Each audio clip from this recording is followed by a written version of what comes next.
Olá, prezados colegas da advocacia, advogados que nos assistem no Brasil inteiro. Estamos aqui em mais um episódio do Foco Jurídico Cast e nós estamos aqui com um convidado ilustre, muito especial, que é o doutor Guilherme Campelo. Ele está aqui em plena corrida, né, dos presidenciáveis pela presidência da OABDF.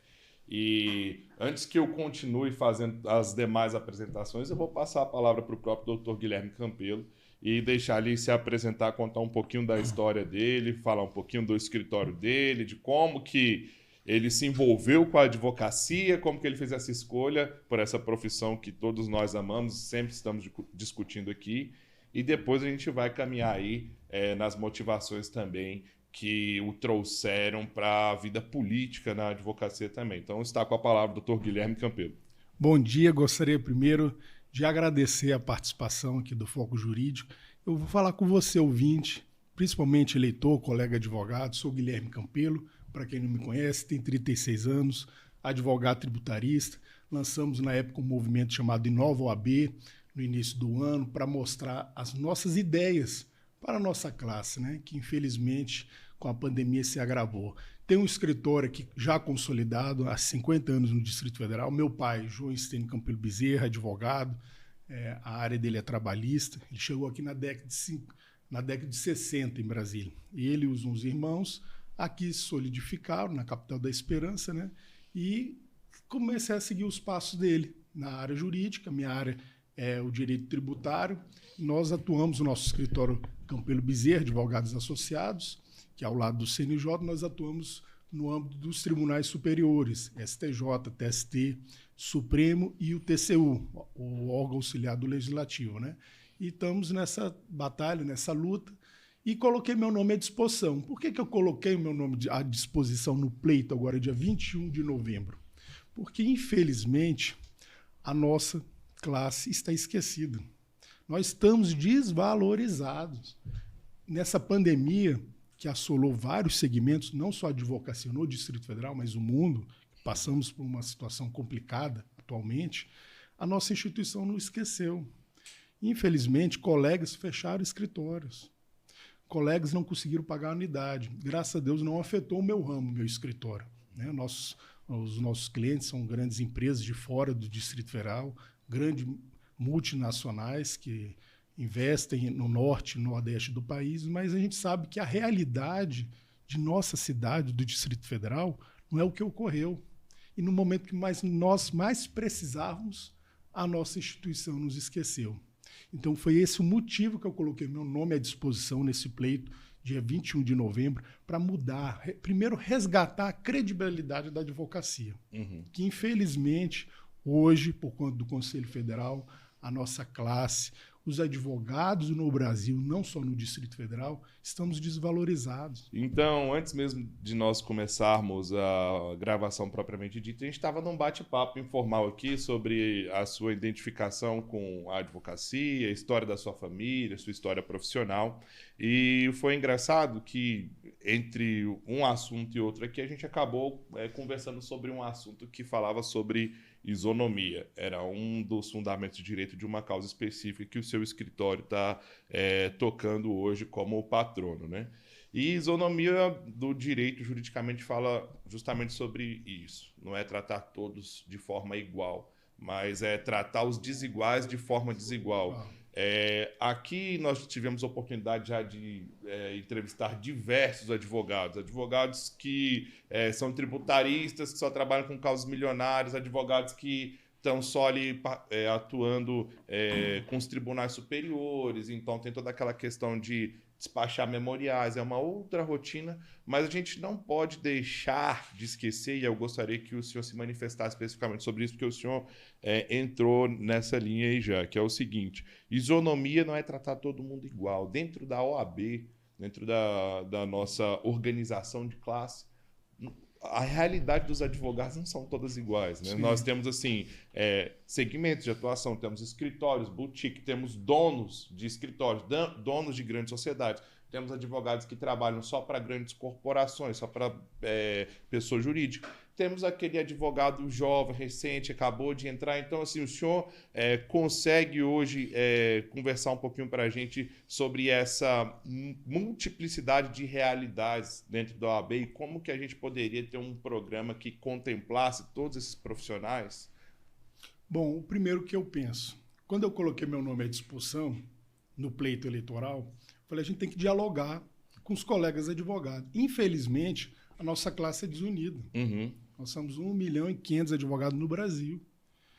Quando você olha as outras classes da magistratura, do Ministério Público, quando ocorre qualquer problema, seja ruim ou bom, eles se unem, eles são corporativistas. E nós não, a gente desune. A gente puxa o tapete do colega. Entendeu? Isso a gente tem que acabar, a gente tem que unir a nossa instituição. Qual é o papel da OAB antes do papel constitucional? É uma entidade de classe. É uma ordem, o nome diz, é uma ordem. Ordem. Todos que participam dessa ordem devem estar unidos para uma mesma causa. Eu estou falando de instituição, não estou falando no dia a dia dos seus escritórios, dos seus clientes. Aí é diferente. Aí vai selecionar de acordo com a qualificação, de acordo com o segmento que você atua no mercado. Mas como instituição, a gente tem que estar caminhando juntos, batalhar pelos nossos ideais e pelos projetos que são favoráveis à nossa classe. Vou dar um exemplo. A eleição na OAB não é só no Distrito Federal, isso é em todos os estados da federação. Sempre foi uma campanha elitista. Sempre participou pequenos, grandes escritórios ou famílias específicas. Quando eu coloquei meu nome à disposição, o que eu fiz? Eu não montei chapa nas subseções, porque eu penso que a integração tem que vir de fora para dentro.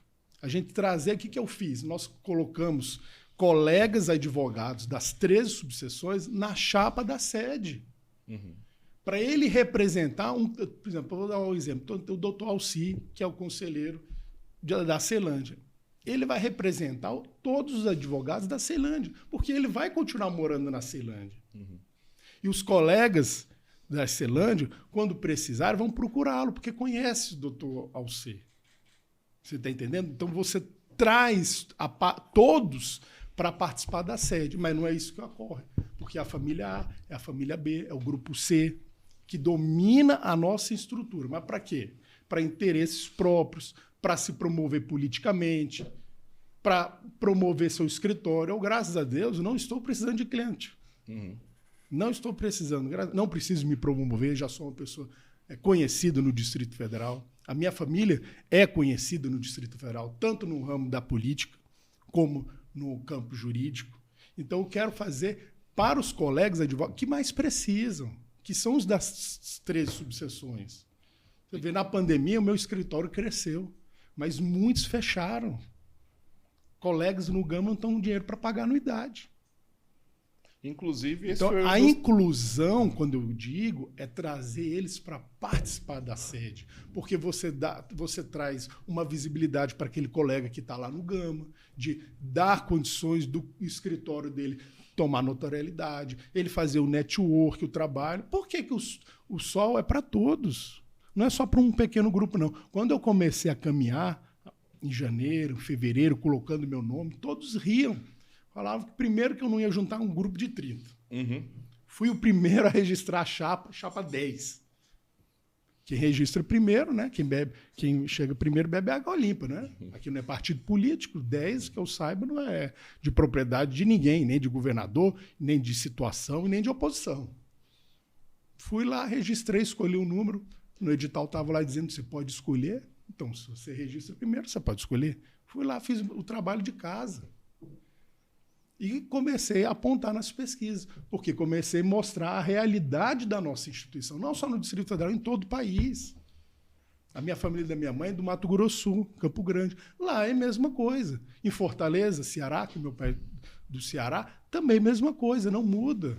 Em todos os estados da federação, sempre foi uma eleição elitista. E a gente tem que trazer os colegas da base para participar. Hoje já são 70 mil inscritos. A porcentagem de grandes escritórios no Distrito Federal ou no país não passa de 1%. Não passa de 1%. Nós sabemos que temos colegas que trabalham 8 horas por dia, ganhando o fixo. Então, a gente precisa ajudar, amparar esses colegas. A nossa instituição serve para isso, porque pagamos um custo alto e a gente não vê retorno. Isso que é o que a grande maioria dos colegas da subseção vem comentando.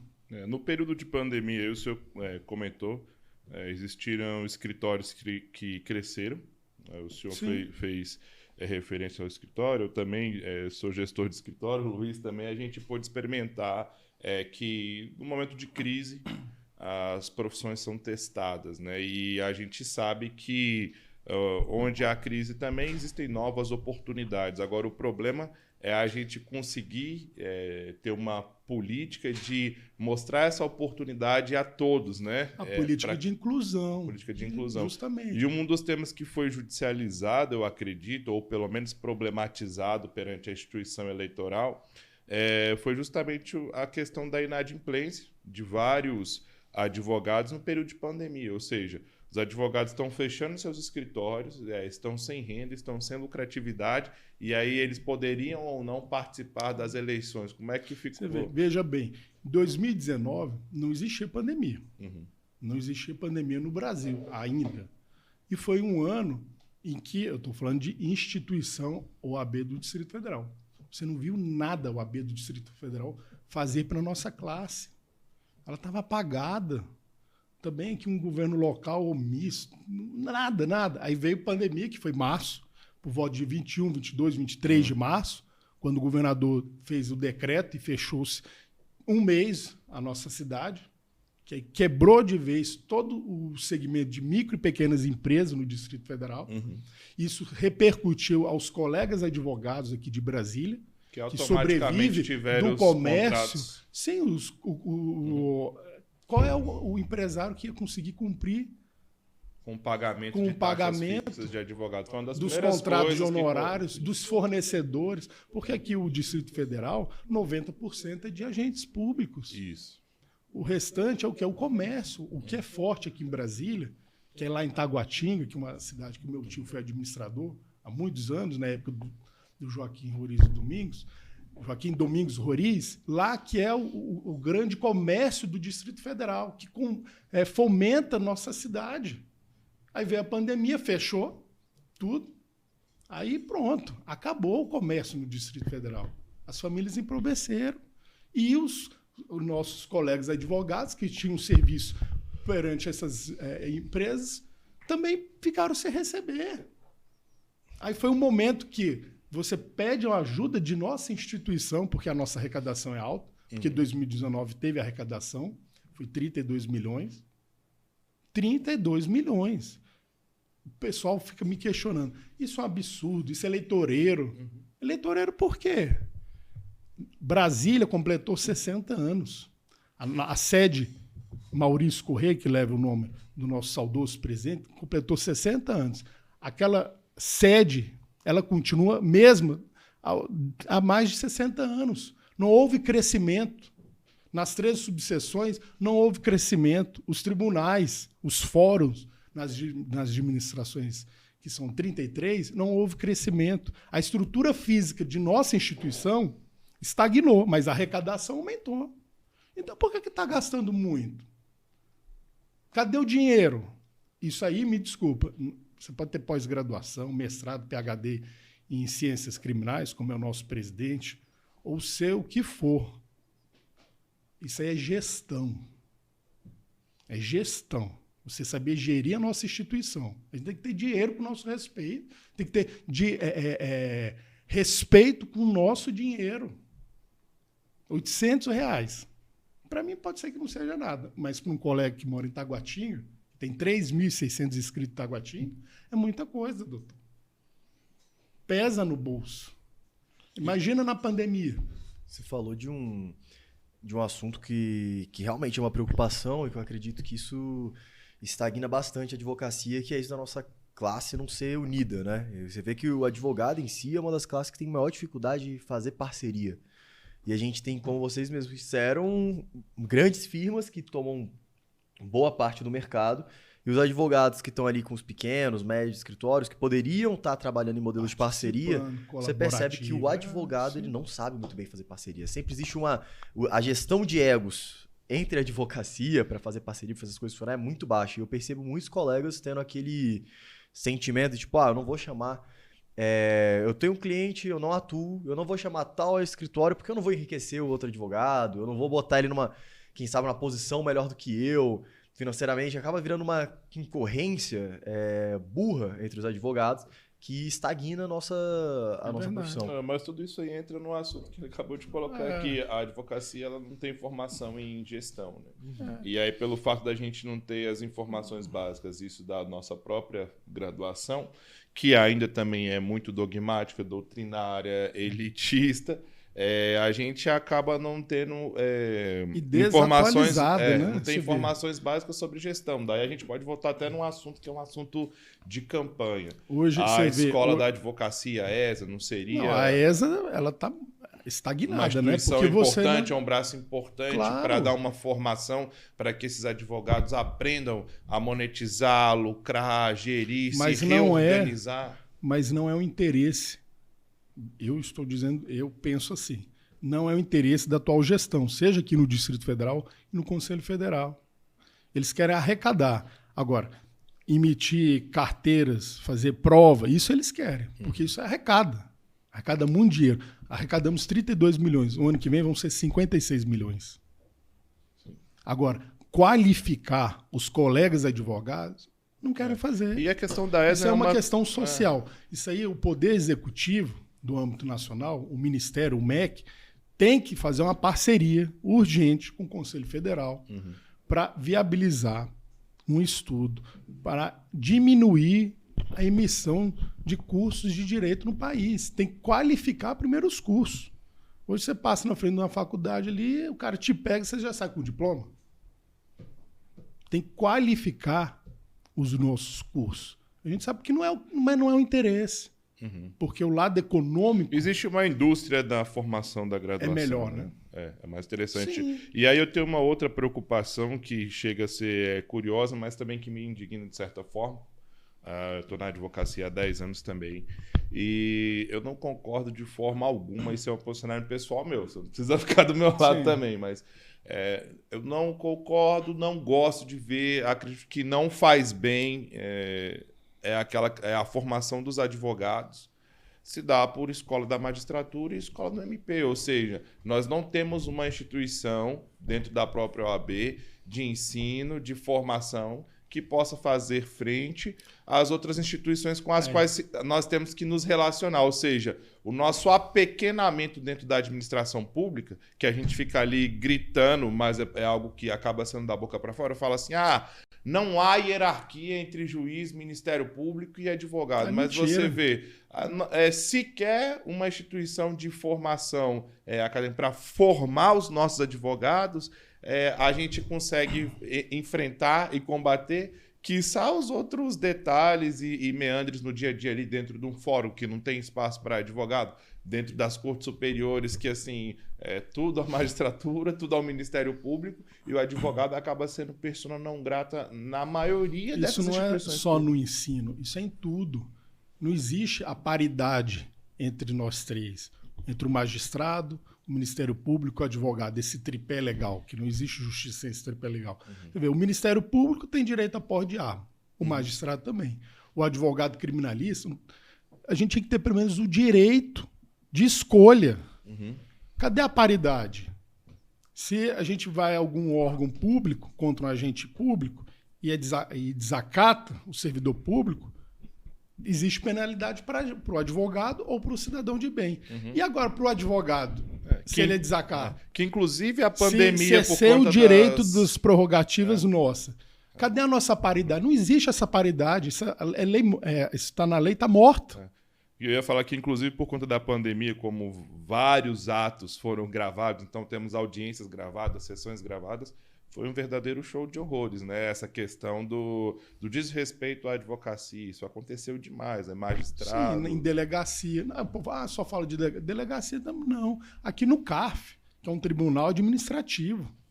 É um tribunal administrativo, você vê diariamente que nós não somos respeitados. Você vê quando o conselheiro está sentado e ao lado do conselheiro está assentado o procurador da PGFN, com o computador e o laptop do lado, assim, conversando, batendo papo, igual o Moro com o Delanon lá. Mas que história é essa? Um dia eu fui lá, falei, meu amigo, você pode sair daí. Eu peguei, chamei, conheci o conselheiro, falei, você sai daí porque você não vai ter sessão, porque eu vou criar uma confusão aqui e não vai ter sessão. Não, calma, Guilherme. Não, calma não. Por que que ele pode ficar aí, que ele que tá me acusando, o contribuinte, e colocando uma multa absurda de um cálculo que ninguém entende, porque é um cálculo, esse cálculo que eles fazem estratosférico, que ninguém entende qual é a margem que eles utilizam. Aí você está sentado ao lado da pessoa que vai julgar. Julgador, né? Cadê a imparcialidade? Isso não é só em delegacia, não. Em tribunais administrativos, diariamente. E só vai resolver quando nós se unimos e irmos no Congresso Nacional aprovar a nossa legislação que protege as nossas prerrogativas. Aí sim os agentes públicos vão nos respeitar. Porque onde eu ando, converso, eu falo assim, você vai representar agentes públicos, magistrados? Eu falo, eu vou dialogar. Se não obter êxito com o diálogo, vamos ser incisivos. Que aqui ninguém está para ficar tirando foto e dar tapinha com o magistrado, participar de coquetel. Uhum. Aqui é para trabalhar pela classe. Imagina, eu que sou conhecido, chego lá, tenho que ficar brigado. Imagina um colega que está lá no Gama, no Novo Gama. E hoje a nossa comissão de prerrogativas, não ela não tem estrutura orgânica. Tem um advogado lá, Rafael, doutor Rafael, que eu acho que ele deve estar perdido, porque não, se você liga, não existe, não tem prerrogativa. Não existe em canto nenhum prerrogativa. Enquanto não for aprovado a nossa legislação. E olha, a gente tem uma oportunidade única no país. Eu falo isso todo dia. Eu vou falar até o final da campanha isso para ver se alguém entra na cabeça dos nossos colegas. A gente tem um presidente do Senado, um colega advogado, que tem escritório em Brasília, um escritório consolidado. E temos a presidente da CCJ, uma colega da irmã do meu pai, que é procuradora do Distrito Federal, colega da tia Tereza, que ela é procuradora do Distrito Federal, presidindo a CCJ, que também é de Brasília, foi eleito pelos colegas advogados. Uhum. Gente, eu fui lá conversar e eles falaram, mas a própria OAB não quer encampar isso. A Magis foi lá, Renata Gil, doutora Renata Gil, juíza lá em Niterói, né, hoje presidente da Magis, foi lá e pediu para não pautar. Aí eu falei assim, mas doutora Bia Kiss, pelo amor de Deus, mas você é advogado, você não é magistrada, não. Ah, mas o presidente não veio, o Délio não veio, o Santa Cruz lá está preocupado com politicagem, está preocupado com ele, né?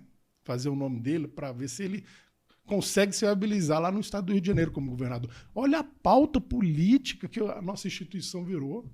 Não é esse o papel da nossa instituição. Porque acabou que aqui no Distrito Federal a gente teve exatamente essa que história esse e eu acho que agora vai começar a se replicar. E faz uma comissão e vai pressionar a Bia Kiss. Gente, a gente tem uma oportunidade única na vida, porque não vai acontecer isso mais. Que é de ter o presidente da Câmara do Congresso Nacional, que é um advogado aqui de Brasília, apesar de ser de Minas, conselheiro federal por Minas, mas ele tem um escritório em Brasília, e a Bia Kiss, que é procuradora aqui de carreira. Gente, a gente está perdendo uma oportunidade, e eu falo isso todo dia. Onde eu vou, eu reafirmo, para lembrar que existem esses dois colegas, e a gente está passando o tempo. A gente não vai ter mais uma oportunidade como essa. Tem uma pergunta aqui que eu gostaria de saber o posicionamento do senhor em relação ao enfrentamento, e novamente seria um enfrentamento à administração pública. A gente acaba tendo um discurso ideológico supostamente muito bem aceito, porque ele é bonito, que é falar assim, a questão da automatização da advocacia, tecnologia na advocacia, mas nós não podemos ignorar o seguinte fato. A bem da verdade, PJE, Projude e as múltiplas plataformas que tem por aí, de certa forma, elas acabam causando uma marginalização de vários advogados, principalmente aqueles que não têm o mais acesso. antigos e mais tradicionais. E que não têm o acesso também. Muitos Como não têm fazer o acesso. enfrentamento disso hoje? Já passou o tempo? Ainda tem como a instituição brigar por isso? Eu digo o seguinte, eu acho que nada teve passa muita tempo. transferência de ônus para a advocacia. A gente virou agente cartorário na hora de fazer um peticionamento hoje. E a gente ainda tem tempo, ainda há momento para a gente rediscutir um pouco disso, que acaba que veio uma inovação, uma tecnologia que foi empurrada goela abaixo de muitos advogados. Sim. E gerou uma marginalização. É verdade. Você vê, hoje, estava comentando esses dias com um colega advogado. Falei, diretor de secretaria, qual é a função dele? Antigamente, ele certificava, batia o carimbo, botava lá, assinava. Hoje, o que um diretor de secretaria faz? Nada. Porque a gente peticiona, a gente seleciona se é tutela antecipada ou não, se é gratuidade de justiça ou não. A gente faz todo o trabalho do servidor. Não. Eles estão fazendo igual a Receita Federal. Está repassando para o contribuinte que se lasque, faz tudo, e a Receita Federal só confere, só homologa, né? É isso que eles estão fazendo no judiciário. Isso, ao meu ver, isso é contra um princípio da cláusula pétrea constitucional, o acesso à justiça. Não é só o cidadão, qualquer pessoa. Outro dia, eu me lembro, antes de tornar 100% digital o TJ, eu entrei com uma ação, era uma coisa minha em particular. E o token não funcionou direito, não. E eu peguei a petição e fui lá no TJ. Falei, eles não aceitam, normalmente. Aí você tem que bater o pé, Eu fiz uma né? quizum. Aceitaram porque a minha prima era diretora-geral lá, eu fiz uma quizum, mas aceitaram. Aí eu falei, isso é um absurdo. E eu liguei na época, me recordo quem era o presidente, era o Juliano Costa Couto. Eu liguei e falei, presidente, eu estou aqui, eu não vou me prender, mas que eu vou fazer uma confusão aqui. Ele, ei, Guilherme, você já está fazendo confusão. Eu falei, presidente, é um direito que nós temos, é um direito que o cidadão tem. E se um colega advogado que está lá no GAM não tem o dinheiro para pagar o token, como é que faz? Com quem ele recorre? Aí você tem que recorrer ao OAB. O OAB faz o quê? Vai perguntar para a OAB se ela vai te emprestar um token para você peticionar. Tem tempo, sim. A única coisa que a gente não consegue resolver é a morte. Agora, dá para resolver sim, é isso que eu estou falando. Se a gente tiver uma união entre a nossa classe, entre a nossa instituição, mostrar a força, mostrar para o que nós viemos, que nós não vamos aceitar, não é fazer discurso. Igual as outras chapas, discurso bonito, põe roupa bonita, adesivo bonito, marqueteiro bonito, isso também é fácil. Eu também tenho marqueteiro, tem gente boa trabalhando.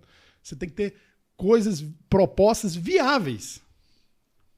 É ação, não é discurso. No início da campanha, eu vou dar um exemplo aqui. Nem é minha área, eu não atuo previdenciário. Uma candidata aí que se diz a rainha do previdenciário, desse segmento, e foi conselheira, 2 mandatos. Banese e Juliano Costa Couto. Fiz até um levantamento, ela pediu a palavra 2 vezes no conselho para falar de um curso de direito previdenciário. Mas nós sabemos, e muitos colegas, porque eu atuo na Justiça Federal, e ali ao lado tem o Ministério da Fazenda, nós tínhamos um guichê. Não tem mais. Não existe mais. Isso acabou na época do Juliano Costa Couto. Mas na época do Juliano Costa Couto, já não existia mais esse guichê. Você tinha que pegar uma senha e sentar lá.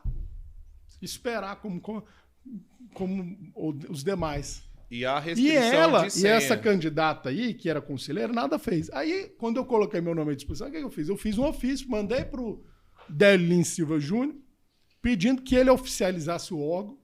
Na época, o presidente do órgão era o Dr. Edson, que está agora no governo, que é da G1, um colega. Eu falei, Edson, pelo amor de Deus, isso é um absurdo. É um direito nosso. É um direito da gente, a gente está trabalhando, é um direito da gente ser recebido. A gente não está pedindo favor, não.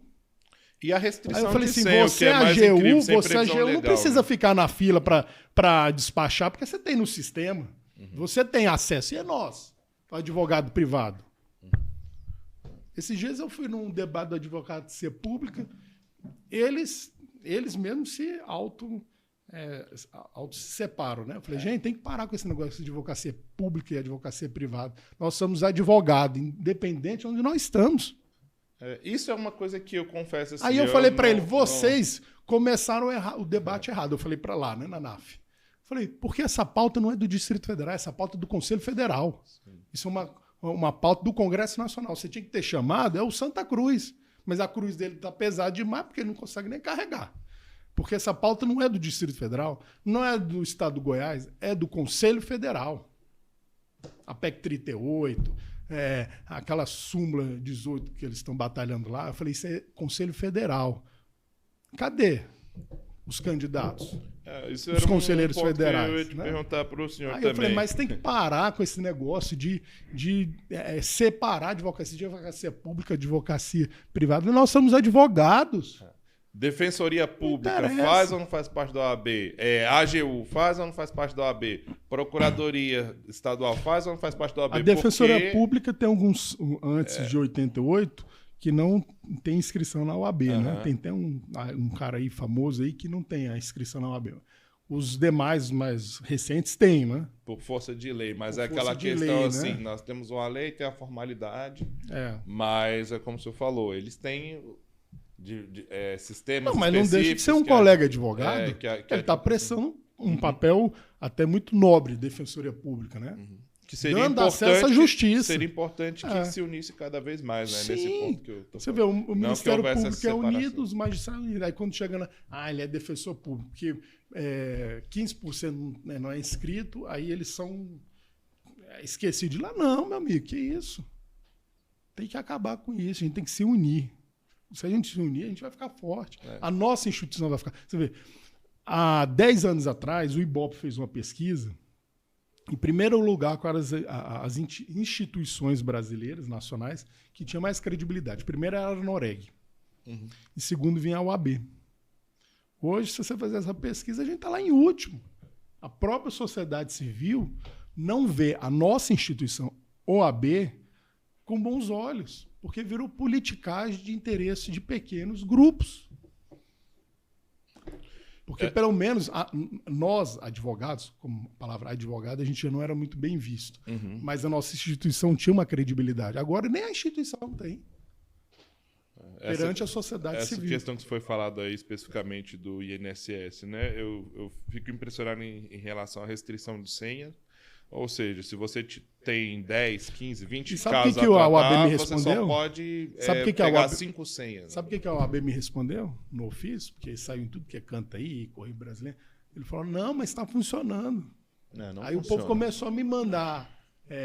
ligava na OAB, que tem um telefone lá, começou a gravar, né? Que dia que tem para marcar aqui só... Isso era em abril. Só para agosto. Isso mesmo. E nesse tempo, os seus clientes vão rescindir o contrato com você. Ele te contratou, você não consegue resolver o negócio, não consegue dar nenhuma resposta para ele, ele vai rescindir o contrato. Ou então, você vai ter uma sobrecarga de trabalho, você não sabe explicar o que está acontecendo, você fala, não. Igual na pandemia, no início da pandemia. Ninguém, antes, eu não era nem candidato, nem como, não tinha colocado meu nome à disposição no pleito. Esse foi um dos motivos que eu entrei no pleito. Quando começou a pandemia começou 22, 23 de março. Sabe porque o aniversário do meu pai é dia 21, então eu decorei essa data. 30 dias fechou. Brasília, Distrito Federal fechou. Lockdown. Foi o primeiro estado da federação. Eu acho que foi muito antecipado, né? Porque até hoje a pandemia não passou, podia ter segurado um pouco mais. Fechamos tudo. O segmento empresarial entrou em falência. Os colegas advogados passando necessidade. Quem não tinha reserva, coitado, ficou à míngua, à mercê da própria sorte. Aí o que eu fiz? Eu fiz uma petição, protocolei lá na UAB pedindo a isenção da última parcela dos colegas advogados. Quem pagou à vista, pagou em dezembro, né? Porque o boleto chega em dezembro, chega para vencimento 10 de dezembro, para dar superávit, né? Para virar um ano, para dizer que está com superávit, para maquiar a conta. Aí não responderam, isso em 2020. E eu em cima. Então um dia o tesoureiro falou, você quer que eu responda? Eu fui na inauguração da subseção de Águas Claras. Que o Dalton é o presidente, né? Aí eu falei assim, claro que eu quero que eu responda. Nunca vi. Se eu peticionar para um juiz, um magistrado, ele não vai... Ele é obrigado a responder. Eu me admiro se ainda o senhor fazer uma pergunta dessa. Não respondeu. Aí eu peguei. Fiquei tão indignado, falei, agora eu vou ser candidato, vou ser pré-candidato. Aí fiz de novo, saiu no Correio Brasiliense, saiu no Jornal de Brasília, começou a sair nas grandes mídias. Aí eles responderam. Aí sabe o que eles responderam? Eles colaram lá o regimento interno, para ninguém ler, mas eu li. O regimento interno, provimento 85, não proíbe reduzir a unidade. O que proíbe é reduzir em época eleitoral. Para fins de campanha. Para fins de campanha. Só que em 2020 não era época de campanha. Aí ele, no final, ele podia ter parado ali o cola-copia, né? Ele pegou, deu uma vírgula lá e colocou ele, já você vê que são as palavras do tesoureiro, dizendo que era politiqueiro e que eu não tinha legitimidade. Ué, mas quem que tem legitimidade? Eu não posso, inscrito, e eu ainda mostrei que eu paguei, que estava com a unidade em dia. Papapá. Falei, se eu não posso requerer uma coisa para mim, para minha classe, quem tem legitimidade? Só os conselheiros? Só a diretoria? Que história é essa, gente? Nunca vi um negócio desse na minha vida. Uma coisa que...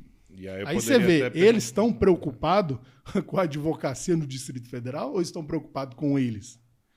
Eu fui outro dia, onde eu vou, eu falo, eles gastaram no primeiro trimestre de 2019, que não tinha pandemia, R$500 mil com festa junina, viagem, almoço e jantar.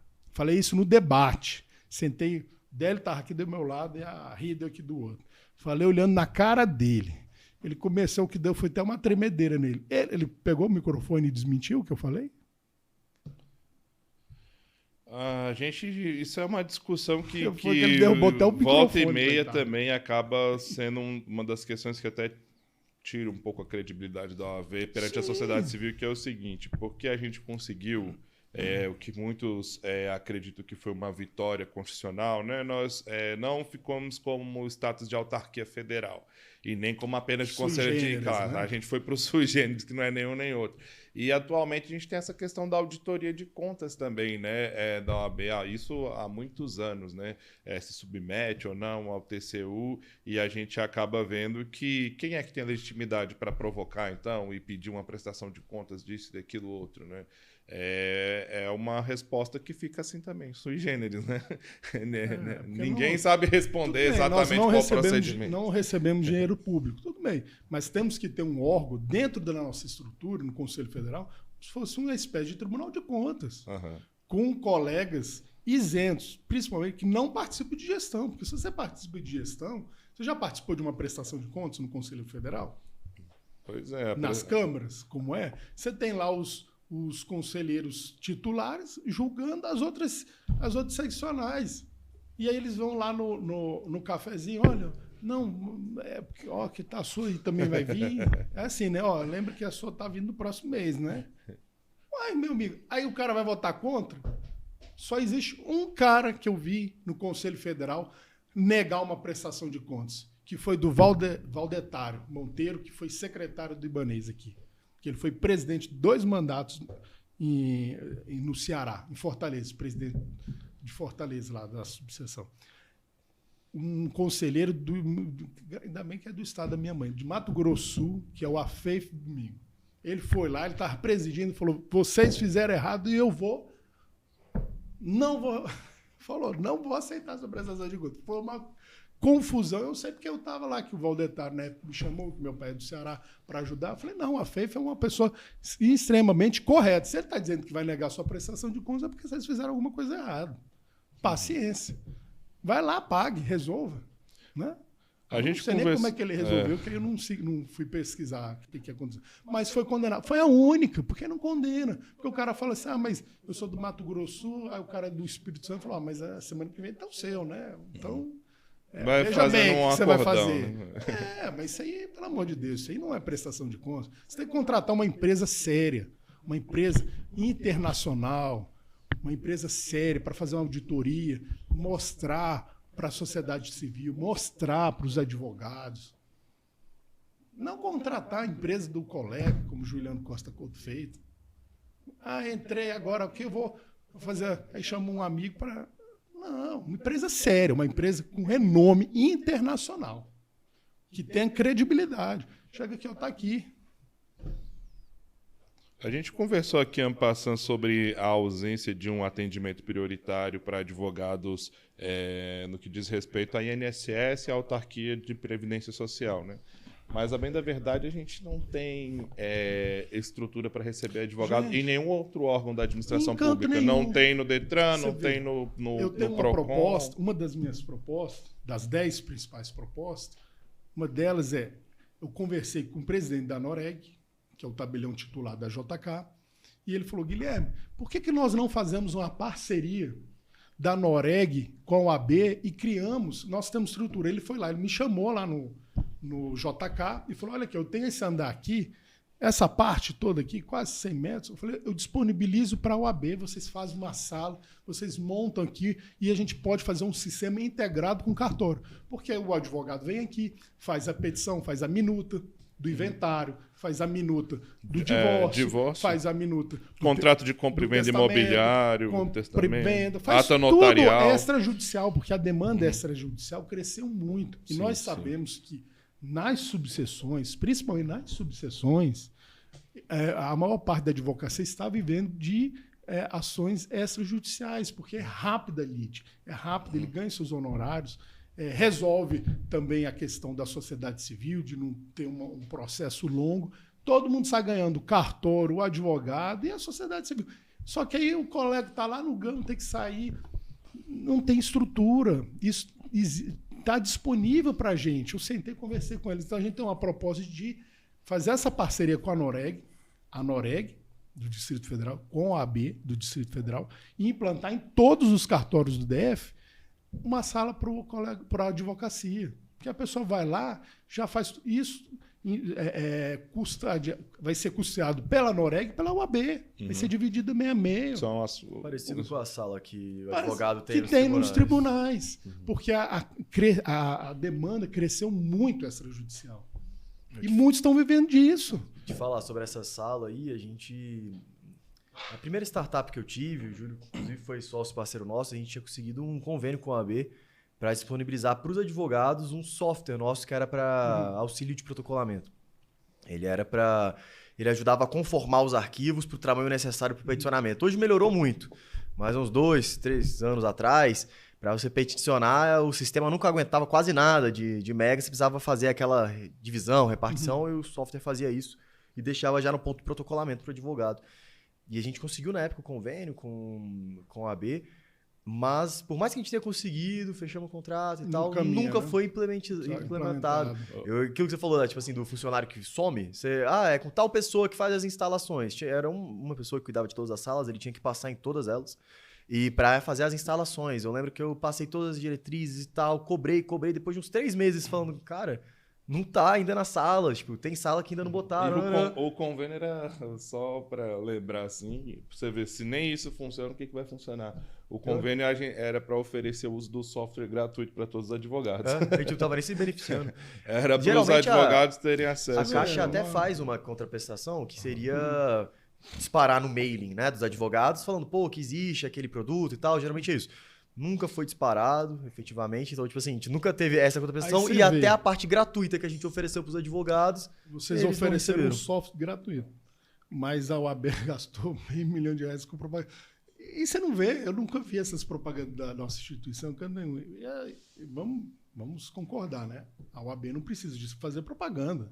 Uma instituição que não concorre com ninguém, não é comércio. Você vê, quando você tem uma boa vontade, infelizmente, os que estão lá não estão, mas é porque eles não estão preocupados com a advocacia. Eles pensam que se beneficiar os colegas é concorrência, porque a cabeça é retórica, é desatualizada. A gente tem que pensar que hoje a advocacia, para crescer, tem que ser uma advocacia colaborativa. Eu vou fazer parceria com o doutor, vamos unir os escritórios. Essa é a nova advocacia no mundo. E o Brasil, como sempre, é atrasado. Você pensar até nos softwares hoje que mais estouram, os seus unicórnios, todos eles têm um princípio administração. Seja o Waze, seja quer ver uma pauta. Isso é joint venture. Não sei que já existe. Você quer ver uma pauta importante que ninguém discute, quando discute no Conselho Federal, é uma discussão que todo mundo fica como se fosse a pior coisa do mundo, marketing jurídico. Qual é o problema de fazer marketing jurídico no país? Principalmente o conteúdo informacional, se for para você prestar conteúdo, divulgar a publicação de artigo, livro. Isso, informativo. Você não vai escrachar o cara fazer TikTok gozando da nossa instituição e da advocacia brasileira. Mas você fazer um cunho informativo, fazer sequência de texto, palestras, sequência de disso? Aulas gratuitas sobre determinado tema, né? Porque checklist de documentos. Os que dominam o mercado, eu chamo de G15, não querem que os outros cresçam. Eles pensam que vão perder espaço no mercado, porque eles têm acesso e não querem que os outros tenham acesso. Isso é um dos motivos de... Eles falam que as subseções têm autonomia. Você acha que a subseção do Gama, que tem 1.800 inscritos, tem autonomia? O atual presidente hoje lá é o... Como é o nome dele? Amauri. O presidente Amauri lá, ele recebe menos de R$1.000 por mês para gerir a instituição. É igual uma RA aqui no Distrito Federal. Nós temos 33 RA. O cara fica com o pires na mão, vai ter que ir lá pedir mendigar para o governador, para o secretário da Casa Civil, Zé Humberto. Lá, não tem autonomia orçamentária. Para eu tampar um buraco. Isso é autonomia orçamentária. Mas é para controlar o poder. O poder vir da sede, você controlar politicamente a instituição. Esse assunto de deixar o marketing jurídico no escuro ou no obscuro, ou até proibir, ele chega a ser um comportamento contraditório dos grandes escritórios, porque assim, todos nós sabemos que as grandes bancas têm assessoria de imprensa, assessoria de comunicação. Mas os pequenos não podem fazer? Tem espaço comprado aqui no Metrópolis, nem se diga, metade do Metrópolis é financiado por escritório. E aquela revista Encontro do Correio Brasiliense? Os eventos também ali não é marketing jurídico? Porque os grandes escritórios podem participar. Então a gente sabe que aqui em Brasília tem lançamentos de livros que são financiados na administração pública, nos próprios espaços dos tribunais, e a gente chega lá, tem os banners dos escritórios que estão financiando o evento. Sim. Então, mas os pequenos não podem. A nossa instituição ela tem que modernizar muita coisa. Marketing jurídico, eleição indireta. Nunca vi ter eleição indireta, sou contra a eleição direta. Tem que ser voto direto. Os conselheiros federais tem que ser voto direto, tem que ser uma outra eleição. Não pode ser da forma que é feito, porque o Conselho Federal tem uma representação mais forte do que a seccional. A seccional, eu chamo como se fosse o tribunal ordinário, ali embaixo, a vara. Ela está fazendo ali as questões do dia a dia, de subsistência ali da população. A seccional, ela está cuidando dos seus associados ali do dia a dia, dando condições para o cara trabalhar. Agora, o Conselho Federal, aí ele vai fazer o papel constitucional. Ele vai representar todos os estados da federação. Ele tem um papel forte. O presidente da seccional não, ele tem que estar ali batalhando. Eu sou aqui uma galinha com os pintinhos, né? Eu estou aqui protegendo a minha cria, vou proteger aqui a minha seccional, ninguém mexe. Lá em cima é outro patamar, ele tem que campar a valorização da advocacia como geral e as pautas nacionais do Estado Democrático de Direito. Aí fica todo mundo... Eles desvirtuam todo o papel. O Conselho Federal tem um papel específico. Não que o do Distrito Federal, do Estado do Goiás não tenha, mas o dia a dia é diferente. A pauta é regionalizada. O que acontece no Distrito Federal é diferente do que acontece no Goiás. Está aí um exemplo. Eu falei outro dia, não sei onde é que eu disse isso, mas o Délio foi em 2019, quando não tinha pandemia.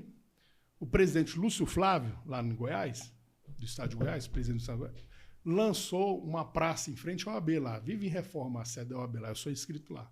Lá a unidade é R$2.500. Caro, muito alto. E as custas judiciais lá são altíssimas. Eles inauguraram uma praça lá. Não presta. Puseram colar no Goiás Eles muito foram difícil. inaugurar um IP amarelo, um IP roxo lá. O Délio foi. Pegou aqui, usou nosso dinheiro para ir lá inaugurar uma praça. E eles, além disso, eles estavam comemorando o advogado ativo que tinha dado certo lá no governo do estado de Goiás. E eu bato isso todo onde eu vou, eu falo, por que não implantar não temos isso em advogado ativo aqui? Federal. Aí outro dia o Délio soltou um vídeo dizendo que mandou um ofício para o governador. Que diabo de ofício, cara? Se ele quisesse, ele tinha implantado. Não mandou ofício nenhum. Mandou agora no final de eleição, está começando a mandar ofício. E como se o ofício for reservado. Tem outras formas de você conseguir isso. Então, as propostas que eu tenho, não é eu quero inventar a roda, não. É só pegar o que já aconteceu em outros estados, em outras seccionais, e implantar em Brasília. Lá funciona advogado dativo, por que não implantar aqui? Em plena pandemia, você desafoga a Defensoria Pública, desafoga a FAGE, você está ajudando o Executivo. Aqui em Brasília, a gente está com defasagem na Defensoria Pública. Na Polícia Militar, nós somos o quê? 3.500.000 habitantes. A PM tem 12 mil ativos. Olha aí. Se tiver um surto de epidemia criminológica aqui em Brasília, não tem agente para conduzir isso. 12 mil, porque foram aposentados e não tem concurso público. O Tribunal de Justiça também. Estagnou as varas. Você vê, a gente tem 6 varas da Fazenda Pública. 6. Uma delas que ficou só para empresarial, que é um absurdo. E uma que deveria ser da vara de saúde, específica de saúde, que isso está no CNJ desde a época do presidente Ricardo Lewandowski, nunca migraram. Antes da campanha, eu fiz um ofício para a Corte Especial, falei isso para o desembargador Romão, falei, presidente, desvincula uma vara e põe só uma vara da saúde, que isso é obrigatoriedade do CNJ. Ele, não, a gente tem. Eu falei, não tem não, está aqui ó, acumulado com a vara da Fazenda. E quem utiliza é a Defensoria Pública. Aí o cara está morrendo lá no hospital de base, esperando uma liminar, o cara está estudando uma base de cálculo do ICMS da Secretaria de Fazenda. Ah, meu amigo. E das diversas empresas públicas que o Distrito Federal tinha, né? Terracap, Nova Cap, SEB, tudo. O judiciário estagnou. BRB aí a OAB diz, não, mas não tem dinheiro porque o custo é... Custo de quê? Tem 6 vans lá e uma sede que gasta 130 mil mensal. Você pega 32 milhões dividido no ano, dá quase 2 bilhões por mês. O povo não sabe fazer conta, não. Dá uma calculadora para ele, pô. Aí, o último ponto que a gente viu também, se o senhor tem proposta especificamente em relação a isso, porque acaba afetando a qualidade de vida do profissional, né? A advocacia é uma profissão extremamente estressante. Porque você toma pressão do Ministério Público, do magistrado, todo lugar que você chega, os colegas estão seu direito não é respeitado de imediato, você precisa gritar, doente mentalmente e fisicamente. Você vê, a gente tem a Caixa Assistência. Era esse ponto que eu queria chegar. Plano de saúde, algum plano de previdência para a advocacia existe? Qual foi a marca da Caixa Assistência do Distrito Federal hoje? Você consegue lembrar algum projeto bom da Caixa Assistência? Não tem. A assistência fica no nome, eu brinco. A assistência está no nome, porque não fazem nada. Não fazem nada. E eu venho batendo que eu vou fazer o hospital da advocacia. O povo, mas você é maluco. Estão me criticando, dizendo que eu sou querendo ser governador porque eu quero fazer hospital, eu quero reduzir a unidade, quero fazer creche. Como é que eu vou fazer creche? Nós não temos 13 subseções? As subseções existem. Elas são custeadas pela sede. Já existe fisicamente. É só pegar uma sala lá e fazer. Fazer a estrutura. E contratar um profissional da área. Nada, não é inventar, não vou criar uma creche da UAB. Não, já existe na UAB a estrutura física, a gente planta no que já existe. Isso é economia, gastar menos e fazer mais. Pega lá uma sala e cria lá a creche.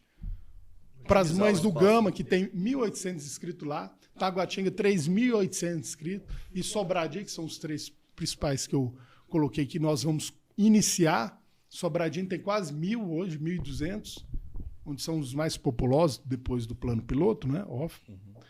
Começa lá, tá lá a estrutura, a gente tem dinheiro para isso. O hospital, a gente tem um terreno que o governador, na época, fez uma permuta da Terracap com a Caixa de Assistência, que é lá no final da Asa Norte, onde era a sede da Vara do Trabalho.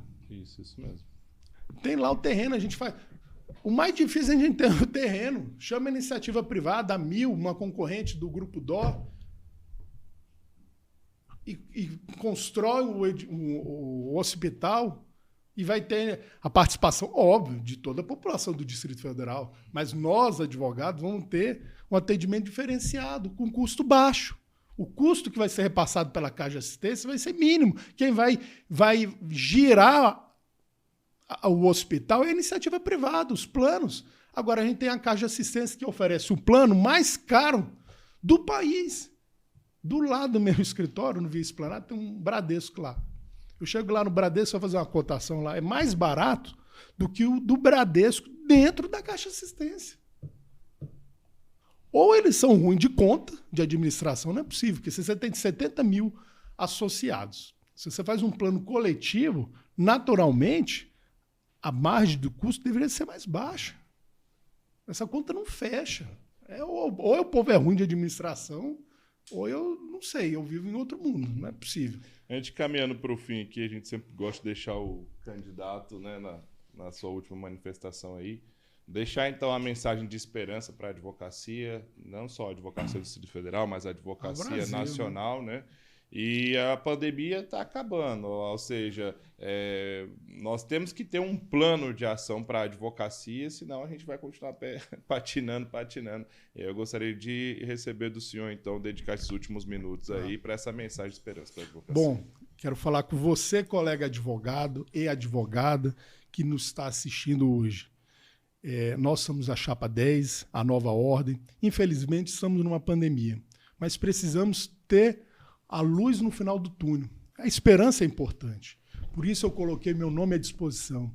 E dia 21 de novembro, vote Chapa 10. Vote a nova ordem. Vamos juntos construir uma nova instituição no Distrito Federal. Nós queremos fazer mais para você, colega advogado. Vamos construir o Hospital da Advocacia. Vamos fazer as creches para as mães advogadas. Vamos colocar o advogado em primeiro lugar, porque esse é o papel da nossa instituição. Advogar para o advogado. Esse é o papel da nossa instituição, da OAB do Distrito Federal. E queremos resgatar a nossa credibilidade. Chega de politicagem na nossa instituição. Esse não é o papel do Conselho Federal. O papel do Conselho Federal é muito mais do que isso. É representar o Estado Democrático de Direito, o cidadão de bem. E, antes de tudo, nós, advogados, somos uma entidade de classe. Temos que trabalhar para nós. Eu quero ver uma união entre a nossa classe. Não existe distinção entre a advocacia pública e a advocacia privada. Nós somos advogados, precisamos nos unir e nos fortalecermos como entidade. É isso que eu pretendo para 2022. Por isso eu conto com o seu voto. Sou Guilherme Campelo e vote 10. Agradecer, então, a participação do Dr. Guilherme Campelo aqui no nosso podcast. E em breve, né, já vou até deixar anunciado aqui, nós vamos ter aí também a Foco Jurídico responsável por trazer o debate de todos os presidenciáveis. Espero encontrar o doutor lá também. Aí a gente vai poder conversar, né, com os... Muito obrigado.